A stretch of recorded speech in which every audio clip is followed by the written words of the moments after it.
Hi అండి. ఈరోజు మనం ప్రాన్స్ పికిల్ ఎలా రెడీ చేసుకోవాలో చూద్దాం. ముందుగా శుభ్రంగా వాష్ చేసుకోవాలి. నేను ఈ 3 కేజీలు ఫ్రాన్స్‌ను శుభ్రంగా వాష్ చేసుకొని, వాటర్ నుండి సెపరేట్ చేసుకున్న తర్వాత ఇలా పాన్‌లో వేసుకొని, 1 స్పూన్ ఉప్పు, 2 స్పూన్లు పసుపు వేసుకొని బాగా కలుపుకున్నాను.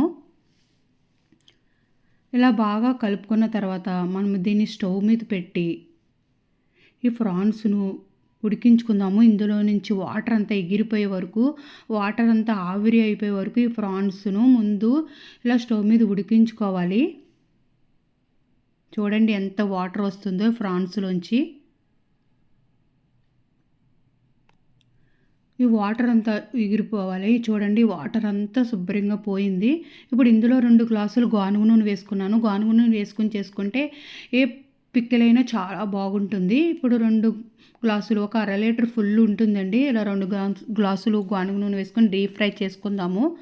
ఇందులో ఉన్న పచ్చిదనం పోయే వరకు వేయించుకుంటే సరిపోతుంది. మళ్ళీ క్రిస్పీగా వేయించుకుంటే ఫ్రాన్స్ గట్టిగా అయిపోతాయి. ఇందులో ఉన్న పచ్చిదనం అంతా, చెమ్మదనం అంతా పోయే వరకు వేయించుకొని వీటిని గిన్నెలోకి తీసుకుని పెట్టుకుందాము. ఇవి చూడండి ఇలా వేగితే చాలు.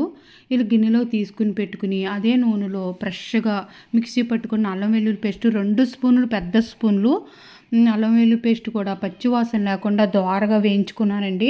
మాడిపోకుండా వేయించుకోవాలి. మొత్తము ఫ్రై చేసుకుంటే ఈ ఫ్లేవర్ అంతా పోతుంది. పచ్చివాసన లేకుండా దోరగా వేయించుకున్న తర్వాత మనం పెట్టుకున్న ఫ్రాన్స్ కూడా ఇందులో వేసుకొని కలుపుకుందాము. ఈ ఫ్రాన్స్ అల్లం వెల్లుల్లి పేస్ట్ ఇలా వేయించుకుంటే సరిపోతుందండి. ఈ ఫ్రాన్స్ అల్లం వెల్లుల్లి పేస్ట్ బాగా కలుపుకుందాము. ఇలాగా ఒక 3 మినిట్స్ వేయించుకుంటే సరిపోతుంది. ప్రాన్స్ అల్లం వెల్లుల్లి పేస్ట్ వేయించుకుని వేరే స్టవ్ ఆఫ్ చేసుకుని ఆ తర్వాత కారము, ఉప్పు, గరం మసాలా పొడి వేసుకోవాలండి. ముందుగానే దీని మీద స్టవ్ మీద ఉండి వేయించుకుంటే కారం మాడిపోతుంది. ఇప్పుడు దీనిని వేరే సెపరేట్ గిన్నెలోకి తీసుకుని ఇందులో కప్పున్నర, ఈ హీట్ మీద కప్పున్నర పచ్చి కారం అండి, కప్పున్నర కారం వేసుకుని కలుపుకున్నాను. కప్పున్నర కారము, ఒక పెద్ద స్పూన్లు 4 స్పూన్లు ఉంటుందండి సాల్ట్ చూసుకుని వేసుకోవాలి. కసిమైపోతుంది ప్రాన్స్ పికిలు. చూసుకుని మరీ సరిపోతే మరీ వేసుకోవచ్చు. 4 స్పూన్లు, పెద్ద స్పూన్లు వేసుకుని గరం మసాలా పొడి, ధనియాలు, జీలకర్ర, యాలకులు, లవంగాలు, దాల్చిన చెక్క పొడి ఇలా ద్వారగా వేయించుకున్న పొడి వేసుకుని కలుపుకొని, ఇప్పుడు ఇది చల్లారిన తర్వాత ఆవ పొడి, మెంతిపిండి కూడా వేసి కలుపుకున్నాను.